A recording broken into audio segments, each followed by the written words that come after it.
வணக்கம். இந்த நியூஸ் 18 தமிழ்நாடு செய்திகளை தொகுத்து வழங்குவதற்காக நான் பாலவேல் சக்கரவர்த்தி. செய்திகளை விரிவாக பார்ப்பதற்கு முன்னர் முதலில் தலைப்புச் செய்திகளை பார்க்கலாம். மத்திய அரசின் திட்டங்களுக்கு திமுக ஸ்டிக்கர் ஒட்டுவதாக பிரதமர் மோடி குற்றச்சாட்டு. தமிழ்நாட்டில் இனி திமுகவை தேடினாலும் கிடைக்காது என்றும் நெல்லை பொதுக்கூட்டத்தில் பேச்சு.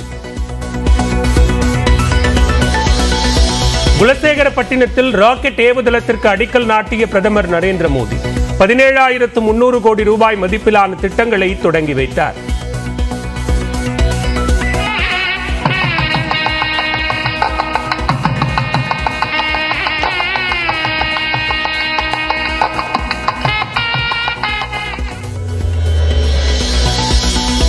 திமுகவின் தொடர் முயற்சியால் தான் குலசேகரப்பட்டினத்தில் ராக்கெட் ஏவுதளத்திற்கு அடிக்கல் நாட்டப்பட்டுள்ளதாக சென்னையில் திமுக எம்பி கனிமொழி பேட்டி. தமிழக அரசின் திட்டங்களுக்கு மத்திய அரசுதான் ஸ்டிக்கர் ஒட்டுவதாகவும் திமுக காணாமல் போகும் என சொன்னவர்கள்தான் காணாமல் போயிருப்பதாகவும் பிரதமருக்கு பதிலடி.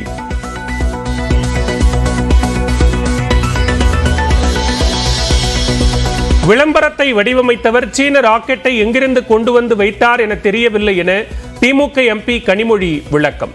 சீனாவை எதிரி நாடாக மத்திய அரசு அறிவித்து விட்டதா என்றும் கேள்வி.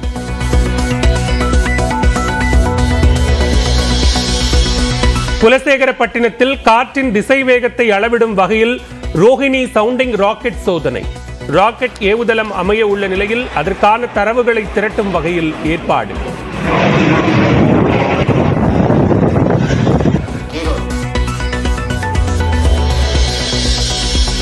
நிதி முறைகேடு புகார் தொடர்பாக சேலம் பெரியார் பல்கலைக்கழக பதிவாளர் மீது நடவடிக்கை எடுக்கலாம். சென்னை உயர்நீதிமன்றம் அனுமதி. தொகுதி பங்கீடு உள்ளிட்ட தேர்தல் பணிகள் குறித்து முதலமைச்சர் மு க ஸ்டாலின் ஆலோசனை. துரைமுருகன், TR பாலு, RS பாரதி உள்ளிட்டோர் பங்கேற்பு.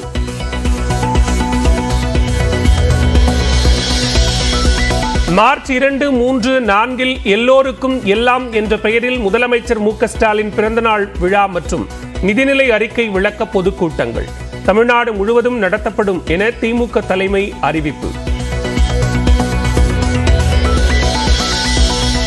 கடைகளில் கப்பு வாங்கி தன்னையே பாராட்டிக் கொள்ளும் அண்ணாமலையின் கதை தமிழ்நாட்டில் எடுபடாது.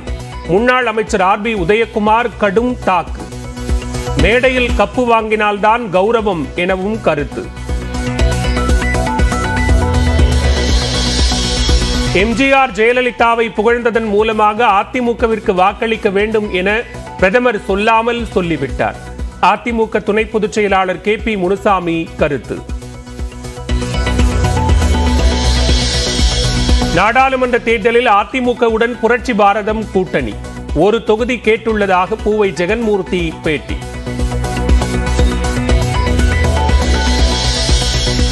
ஜாமீன் வழங்க முகாந்திரம் இல்லை என்று கூறி செந்தில் பாலாஜியின் மனுவை தள்ளுபடி செய்தது சென்னை உயர்நீதிமன்றம்.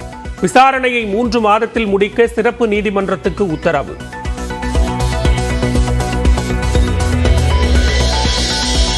கோடநாடு பங்களாவில் தடயங்களை ஆய்வு செய்ய CBCIDக்கு தேடுதல் வாரண்ட் பிறப்பித்த உதகை நீதிமன்றம். காவல்துறை, மின்சாரம் மற்றும் பொதுப்பணித்துறை அதிகாரிகள் அடங்கிய குழு விரைவில் சோதனை மேற்கொள்ள திட்டம்.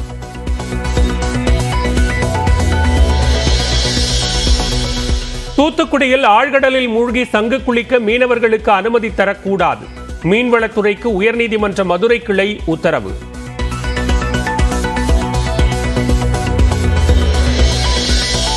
திமுக காங்கிரஸ் கூட்டணியில் குழப்பம் விளைவிக்க பாஜக வதந்தி பரப்புகிறது. தமிழ்நாடு காங்கிரஸ் ஊடக பிரிவு தலைவர் ஆனந்த் ஸ்ரீனிவாசன் குற்றச்சாட்டு. கட்சி மாறுகிறீர்களா என யாராவது கூறினால் செருப்பால் அடிப்பேன் என்று காங்கிரஸ் MP திருநாவுக்கரசர் ஆவேசம். இதுபோன்ற கேள்விக்கு சீமான் போலத்தான் பதில் தருவேன் என்றும் பேட்டி. அவனை செருப்பால் அடிப்பேன், அது மாதிரி சொல்றவன செருப்பால். இனிமே சீமான் மாதிரி பேசுறேன்னு நான் முடிவு பண்ணிட்டேன். என்ன இந்த மாதிரி கேள்வி கேட்டீங்கன்னா என்னுடைய பதில் இப்படிதான் இருக்கும்.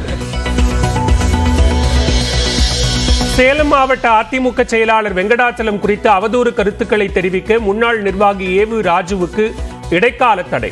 வெங்கடாச்சலம் தொடர்ந்த மான நஷ்ட வழக்கில் உயர்நீதிமன்றம் ஆணை. ராஜீவ்காந்தி கொலை வழக்கில் சிறை தண்டனை அனுபவித்த சாந்தன் உடல்நலக் குறைவால் மருத்துவமனையில் மரணம். வைகோ, திருமாவளவன், சீமான் உள்ளிட்டோர் அஞ்சலி.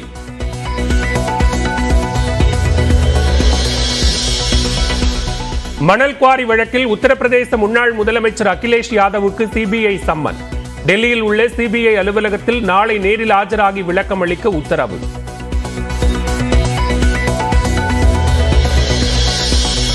குஜராத்தில் 1300 கோடி ரூபாய் மதிப்பிலான 3300 கிலோ போதைப் பொருட்கள் பறிமுதல். 4 பேரை கைது செய்து கடற்படை விசாரணை.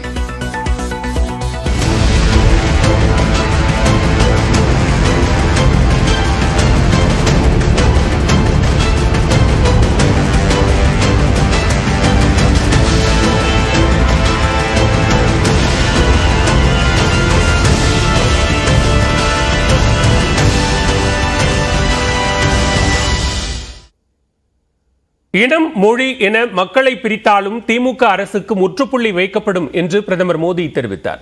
நெல்லை பாளையங்கோட்டையில் நடைபெற்ற பாஜக பரப்புரை கூட்டத்தில் கலந்து கொண்டு பேசிய பிரதமர், நாட்டுக்காக உழைக்க நெல்லையப்பர் காந்திமதி அம்மன் நல்லாசி தர வேண்டும் என்றார். திருநெல்வேலி அல்வாவை போல நெல்லை மக்களும் இனிமையானவர்கள் என்றும் கூறினார்.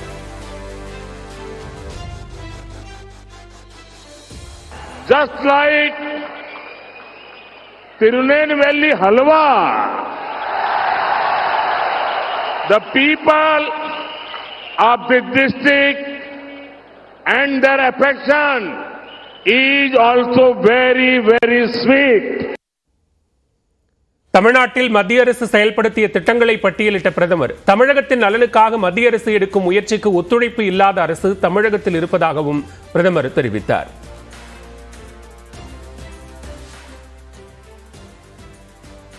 डीएमके एक ऐसी पार्टी है जो काम तो करती नहीं, लेकिन झूठा क्रेडिट लेने के लिए आगे रहती है. ये कौन नहीं जानता कि ये लोग हमारी स्कीम पर अपने स्टीपर चपका देते हैं. அயோத்தி ராமர் கோயில் திறப்பால் ஒட்டுமொத்த தேசமும் மகிழ்ச்சி அடைந்ததாகவும், ஆனால் திமுக எம்பிக்கள் தமிழகத்திற்கும் ராமருக்கும் என்ன சம்பந்தம் என கேள்வி கேட்பதாகவும் மோடி விமர்சித்தார்.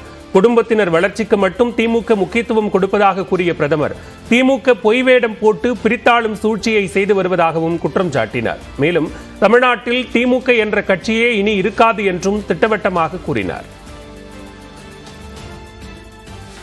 आपके टैक्स के मनी का अपमान किया, आपका अपमान किया, ऐसा आंखें बंद करने वाले, पूरी तरह न देख पाने वाले ये डीएमके को अब सजा करने का मौका आ गया है. நெல்லை மக்களின் ஆசையோடு பிரதமர் பதவியில் மீண்டும் அமர்வேன் என்றும், வரும் மக்களவைத் தேர்தலில் 400 இடங்களில் பாஜக வெற்றி பெற்று 3வது முறையாக ஆட்சியை பிடிக்கும் என்றும் பிரதமர் மோடி தெரிவித்தார். தமிழ்நாடு அரசின் திட்டத்திற்கு மத்திய அரசு தான் ஸ்டிக்கர் ஒட்டுவதாக திமுக எம்பி கனிமொழி விமர்சித்துள்ளார். சென்னை விமான நிலையத்தில் செய்தியாளர்களிடம் பேசிய அவர், பிரதமரின் வீடு கட்டும் திட்டத்திற்கு முதலமைச்சரின் வீடு கட்டும் திட்டம் என்று பெயர் வைப்பதுதான் சரியாக இருக்கும் என்று கூறினார். இப்போ பிரதமருடைய வீடு வழங்கக்கூடிய திட்டத்தை எடுத்துக்கோங்க. அவங்க அதுக்கு கிட்டத்தட்ட கால்வாசி தான் பணம் ஒதுக்கீடு செய்யறாங்க. முக்கால் அளவு பணத்தை தமிழ்நாடு அரசாங்கம் தான் கொடுக்குது. ஏன்னா அவங்க கொடுக்குற அந்த 70,000 ரூபாய் வச்சுட்டு நம்ம எந்த வீட்டையும் கட்ட முடியாது. மீதி இருக்கக்கூடிய முக்கால் தொகையை தமிழ்நாடு அரசாங்கம் கொடுக்கும் பொழுது, ஆனா அதை பிரதமர் மந்திரி வீடு வழங்கக்கூடிய திட்டம்னு பேர் வச்சு அதுல ஸ்டிக்கர் ஒட்டிட்டு இருக்கிறது எனக்கு தெரிஞ்சு பிஜேபி தான். குலசேகரன் பட்டினத்தில் ராக்கெட் ஏவுதளம் அமைக்க வேண்டும் என மன்மோகன் சிங் பிரதமராக இருந்தது முதல் திமுக வலியுறுத்தி வந்ததாகவும், திமுகவின் தொடர் முயற்சியால் அந்த திட்டம் நிறைவேற்றப்பட்டிருப்பதாகவும் கனிமொழி தெரிவித்தார். பல முறை அதை திராவிட முன்னேற்ற கழகம் நானும் பாராளுமன்றத்தில் எழுப்பி இருக்கிறோம், அமைச்சர்களை சந்தித்திருக்கிறோம், பிரதமருக்கு கடிதம் எழுதியிருக்கிறேன். கொண்டு வரப்பட்டிருக்கக்கூடிய திட்டத்துக்குள்ள எங்களுக்கும் உரிமை இருக்கிறது. எங்களுடைய தலைவர் கலைஞர் அவர்கள் அவருடைய கனவு திட்டம் அது.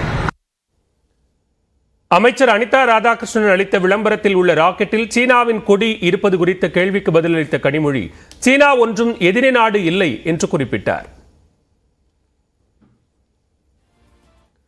மத்திய பாஜக அரசு திட்டங்களை அறிவிக்க மட்டுமே செய்கிறதே தவிர அதற்கு நிதி ஒதுக்குவதில்லை என்று திமுக செய்தி தொடர்பாளர் TKS இளங்கோவன் விமர்சித்துள்ளார். நியூஸ் 18 தமிழ்நாடு தொலைக்காட்சிக்கு பிரத்யேக பேட்டி அளித்த அவர் பிரதமர் மோடியின் குற்றச்சாட்டுகளுக்கு பதிலளித்தார். அந்த திட்டத்தை யார் தடுத்தது? எய்ம்ஸ் திட்டத்தை ஏன் அவர்கள் நிறைவேற்றவில்லை? தமிழக அரசு தடுத்ததா? திமுக அரசு தடுத்ததா? ஏன் இன்னும் அவர்கள் நிறைவேற்றவில்லை? அவர்கள் அறிவிக்கிற எல்லா திட்டமும் அப்படித்தான் அறிவிப்பார்கள், பணம் ஒதுக்க மாட்டார்கள். கேட்டால் நாங்கள் அதை தடுத்து விட்டோம் என்று சொல்வார்கள். இந்த போன்ற பொய்களால் தான் இன்றைக்கு இந்த மோடி அரசு மக்களிடையே கெட்ட பெயர் எடுத்து வருகிறது.